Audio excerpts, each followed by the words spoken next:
नमस्कार और स्वागत है। आज हम योग वशिष्ठ के एक बहुत ही गहरे और दिलचस्प हिस्से पर बात करने वाले हैं। ये है पुस्तक 2 अध्याय 5 से 8 और इसमें कहानी है ऋषि भृगु के पुत्र शुक्र की। काफी जानी पहचानी कहानी है वैसे। हाँ, नमस्कार। ये कहानी वाकई बहुत पर्दे खोलती है। मन की शक्ति, इच्छाएं कैसे हमें उलझाती हैं और जिसे हम माया कहते हैं, उसकी प्रकृति। बिल्कुल। और जो जानकारी हमारे पास है वो यही बताती है कि कैसे हमारी अपनी सोच, हमारी कल्पनाएं कभी-कभी बाहर की दुनिया से ज्यादा असली लगने लगती हैं। और यहीं पर पुरुषार्थ का विचार भी आता है ना? मतलब हम जो कोशिश करते हैं, लेकिन जब ये कोशिश इच्छाओं से भरी हो, जैसे शुक्र की थी, क्या वो भी पुरुषार्थ है?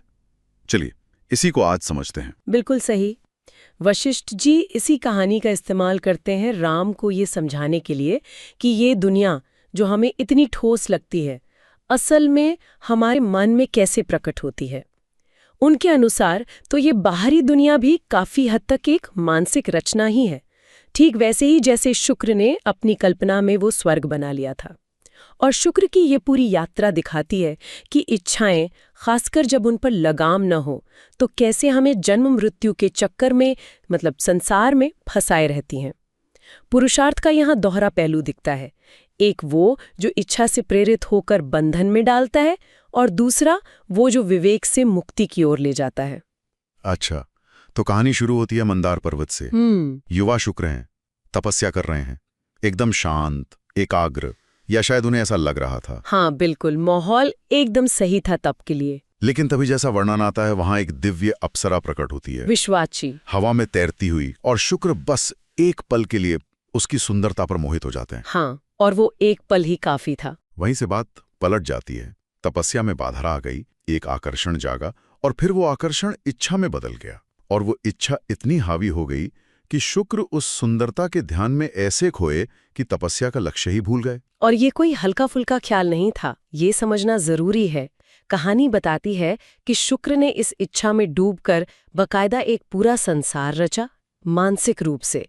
ये बहुत गहरी कल्पना थी जिसमें उन्होंने अपनी पूरी चेतना लगा दी। ये भी एक तरह का पुरुषार्थ ही था, है ना? अपनी इच्छा पूरी करने का प्रयास। हाँ बिल्कुल, प्रयास तो था ही। वो कल्पना करते हैं कि वो अप्सरा का पीछा कर रहे हैं और पहुंच गए हैं इंद्र के स्वर्ग, इंद्रलोक। और उस स्वर्ग का वर्णन भी कमाल का है। दिव्य प्राणी, अप्सराएं, संगीत, सोने के कमल, मंदाकिनी नदी, सब कुछ। वाह! और तो और वो ये भी कल्पना करते हैं कि इंद्र खुद उनका स्वागत कर रहे हैं, देवताओं के बीच उन्हें सम्मान मिल रहा है, विलासिता है। ये असल में उनकी दबी हुई इच्छाओं की उड़ान थी। मन की पूरी ताकत लगा दी उन्होंने अपनी इच्छाएं पूरी करने में। सोचकर ही लगता है कि उनके लिए वो कितना सच रहा होगा। मतलब वो कल्पना को जी रहे थे। ये वाकई दिखाता है कि हमारा मन कितना ताकतवर चीज है। हमारी अंदर की दुनिया कभी-कभी बाहर से ज्यादा असरदार हो जाती है। बिल्कुल। वशिष्ठ इसी को तो माया का प्रतिबिंब कहते हैं, अधूरी इच्छाओं का सपने जैसा प्रक्षेपण। पर इसमें एक और बात है, ये सिर्फ सुख की इच्छा नहीं थी। इंद्रलोक में सम्मान और विलासिता की कल्पना, ये कहीं ना कहीं शुक्र की अपनी आध्यात्मिक महत्वाकांक्षा को भी दिखाती है, जो शायद अहंकार से प्रेरित थी। अच्छा, हाँ, ये भी हो सकता है। तो ये जो मानसिक रचना थी, ये उनकी दोनों इच्छाओं को पूरा कर रही थी, भोग की भी और महत्वाकांक्षा की भी। ये उनके मन की गहराइयों से निकला एक संसार था, उनके अपने पुरुषार्थ का परिणाम, भले ही भ्रामक। और फिर ये कल्पना रुकी नहीं और गहरी होती गई। शुक्र अपनी उसी बनाई हुई दुनिया में उस अप्सरा विश्वाची से मिलते हैं। हाँ, मिलते हैं, और वहां का माहौल भी एकदम स्वर्गीय है। कहानी में आता है कि ये दोनों में गहरा प्रेम है, तीव्र इच्छा है, एक दूसरे की प्रशंसा कर रहे हैं काव्यमय ढंग से। जी। दोनों ही कामदेव, प्रेम के देवता के असर में है पूरी तरह। उनके प्रेम के तीव्रता बताने के लिए रूपक भी इस्तेमाल हुए हैं, जैसे चांदनी में पिघलता चंद्रकांत मणि। ये दिखाता है कि अनुभव कितना तीव्र था उनके लिए। पर यहीं एक महत्वपूर्ण मोड़ आता है, प्रतीकात्मक रूप से। जैसे ही वो पूरी तरह इच्छा के आगे झुक जाते हैं, कहानी कहती है कि रात का अंधेरा उन्हें घेर लेता है। अंधेरा मतलब रात हो गई? शाब्दिक रात तो थी ही, पर इसे अज्ञानता का प्रतीक माना गया है। विवेक की कमी, इच्छा के जोश में सही गलत का भेद भूल जाना। अच्छा। और वो जो चंद्रकांत मणि वाला रूपक था ना, जो उनके जुनून को दिखा रहा था, जी। उसे संदर्भ में देखना जरूरी है कि पूरी कल्पना ही माया है, भ्रम है, और इसका अंत अच्छा नहीं होना था। ये रूपक जुनून की उस पिघला देने वाली तीव्र लेकिन क्षणिक प्रकृति को दिखाता है जो आखिर में उनके पतन का कारण बनी। हाँ, क्योंकि ये सब असलियत तो थी नहीं। बिल्कुल, वो अंधेरा उनके आने वाले पतन का संकेत था। अज्ञानता के पर्दे में इच्छा के आगे झुकना ही उनके उस काल्पनिक स्वर्ग के खोने और वापस संसार चक्र में गिरने का कारण बना। उनका पुरुषार्थ अब पूरी तरह से संसार की तरफ मुड़ गया था। और फिर पतन हुआ, जिसका डर था। हाँ, शुक्र उस मानसिक स्वर्ग में युगों तक रहे। कम से कम उन्हें ऐसा लगा। बहुत सुख भोगे, मोह में फंसे रहे। हाँ, लंबा समय बिताया उन्होंने अपनी कल्पना में। लेकिन आखिर में, जैसा कर्म का नियम है, उन काल्पनिक कर्मों का पुण्य भी खत्म हो गया। हाँ, जैसे बैंक बैलेंस खत्म हो जाता है। बिल्कुल। और नतीजा, शुक्र और वो अप्सरा दोनों ने वो काल्पनिक शरीर खो दिए और वापस धरती पर जन्म मृत्यु के चक्कर में आ गिरे। और शुक्र को बहुत दुख हुआ अपनी खोई हुई शानो शौकत पर, सुख पर। वो महल जो उन्होंने अपनी इच्छा शक्ति से बनाया था, वो ढह गया। यहाँ कर्म का नियम साफ दिखता है ना, कोई बाहर से सजा नहीं दे रहा। हाँ, ये उनके अपने ही कर्मों का, उनकी इच्छाओं और मानसिक रचनाओं का नतीजा था, कारण और कार्य। कहानी आगे बताती है कि शुक्र फिर कई जन्मों से गुजरते हैं। कई जन्म?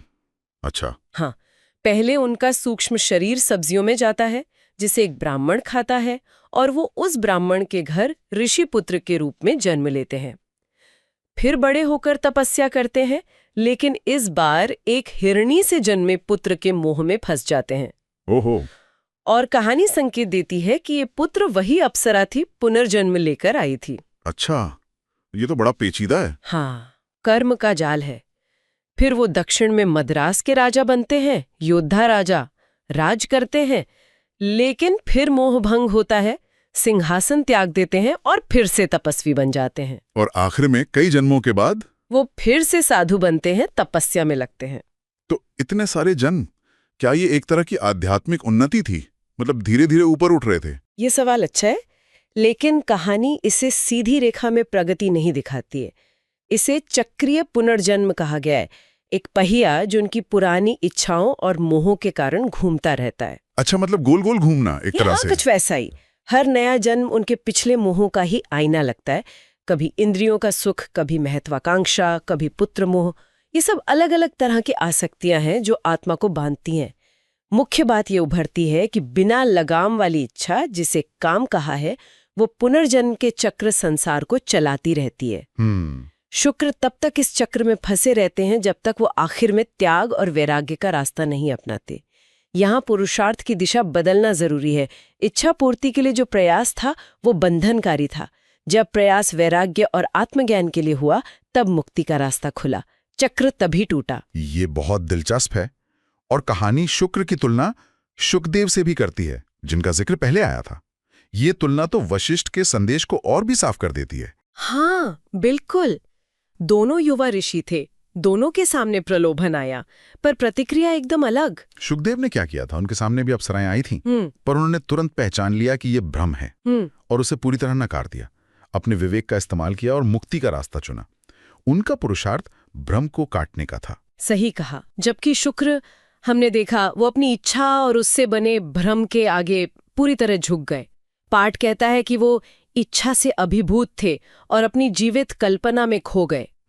उनका पुरुषार्थ उस कल्पना को और मजबूत करने में, उसे जीने में लग गया। हाँ, दिशा ही गलत हो गई। नतीजा ये हुआ कि शुक्र को त्याग और वैराग्य के रास्ते पर लौटने से पहले कई जन्मों तक अपनी इच्छाओं का फल भोगना पड़ा। ये दिखाता है कि माया और इच्छा के प्रति हमारी प्रतिक्रिया कितनी अहम है। असली ज्ञान इस भ्रम को पहचानने और फिर उससे अनासक्त रहने, मतलब वैराग्य का अभ्यास करने में है। जैसा वशिष्ठ साफ कहते हैं, केवल वैराग्य ही मुक्ति की ओर ले जाता है। शुकदेव का पुरुषार्थ विवेक वाला था, इसलिए वो मुक्त हुए। शुक्र का इच्छा वाला था, तो वो बंध गए और लंबा चक्कर काटना पड़ा। प्रयास दोनों ने किया, पर समझ और दिशा का फर्क था। तो ये सारी बातें आज हमारे लिए क्या मायने रखती हैं? हजारों साल पुरानी ये कहानी आज भी क्यों जरूरी लगती है? वशिष्ठ शुक्र की कहानी से ये समझा रहे हैं कि माया कैसे काम करती है, कैसे हमारा मन इतनी असली लगने वाली दुनिया बना सकता है। शुक्र का अनुभव सुनकर मुझे तो एकदम आजकल की वर्चुअल रियलिटी या मेटावर्स की याद आ गई। क्या ये कुछ वैसा ही नहीं है? जहां लोग अपनी पसंद की डिजिटल दुनिया बनाकर उसी में खो जाते हैं। हाँ, ये एक बहुत ही दिलचस्प और सटीक तुलना है आज के जमाने से। योग वशिष्ठ में माया को मानसिक प्रक्षेपण या अधूरी इच्छाओं का सपने जैसा प्रक्षेपण कहा गया है। तो इस परिभाषा से देखें तो वीआर या मेटावर्स जैसी तकनीकें जो हमें गहरे गढ़े हुए डिजिटल माहौल में ले जाती हैं, जहां हम अपनी कई इच्छाएं पूरी कर सकते हैं, उन्हें माया रचने या अनुभव करने के आधुनिक साधन की तरह देख सकते हैं। सही बात है। ये भी तो मन निर्मित या तकनीक से बनी रचनाएं ही हैं, जहां हम एक अलग ही वास्तविकता में जीने लगते हैं। और इसी तरह जैसे कहानी शुक्र की तीव्र इच्छा, फिर उसमें पूरी तरह खो जाना, और फिर दुख और पुनर्जन्म के चक्र का वर्णन करती है।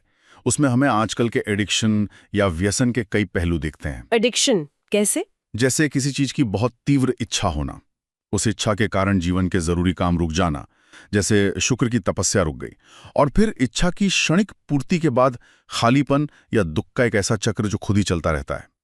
जैसे शुक्र अपनी कल्पना के स्वर्ग में खोए रहे, वैसे ही व्यसन में फंसा इंसान भी अक्सर अपनी ही दुनिया में रहता है, असलियत से कट जाता है। ये भी एक तरह का पुरुषार्थ है, पर गलत दिशा में।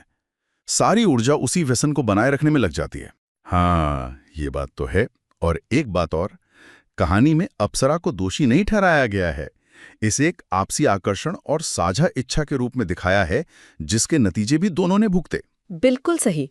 दोनों ही कामदेव के वश में थे, दोनों का पतन हुआ, दोनों को फिर जन्म लेना पड़ा।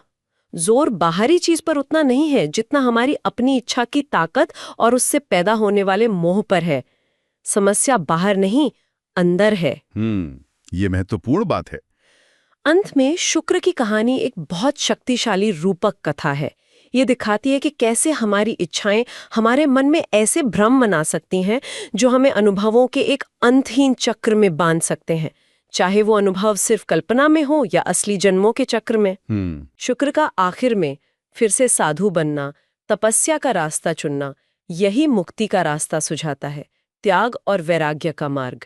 ये वो सही दिशा में किया गया पुरुषार्थ है जो उन्हें उन इच्छाओं और मोह से आजाद करता है जिन्होंने उन्हें इतने समय तक बांधे रखा। कहानी ये भी बताती है कि ये वापसी थकावट से नहीं, बल्कि ऊंचे ज्ञान की तरफ एक खिंचाव के कारण होती है। जब पुरुषार्थ सही दिशा में विवेक के साथ होता है तो वो मुक्ति की ओर ले जाता है। तो वशिष्ठ का संदेश साफ है। ये दुनिया जिसे हम इतना ठोस मानते हैं, वो काफी हद तक हमारे मन की रचना है, एक सपने जैसी। और असली समझ इसी बात को पहचानने में, इस सपने के पार देखने में है। हाँ, बिल्कुल यही। और यहाँ हमारे लिए सोचने की बात यह है, हम अपनी रोजमर्रा की जिंदगी में अपनी न जाने कितनी इच्छाओं के चलते ऐसे कौन-कौन से मानसिक स्वर्ग या कल्पनाओं के संसार बनाते हैं और उनमें डूबे रहते हैं। क्या हम उन्हें पहचान पाते हैं? और क्या हम शुक्र की तरह उनमें खो जाने के बजाय उनसे थोड़ा ऊपर उठकर उन्हें बस देखने का सचेत प्रयास सही दिशा में पुरुषार्थ कर सकते हैं?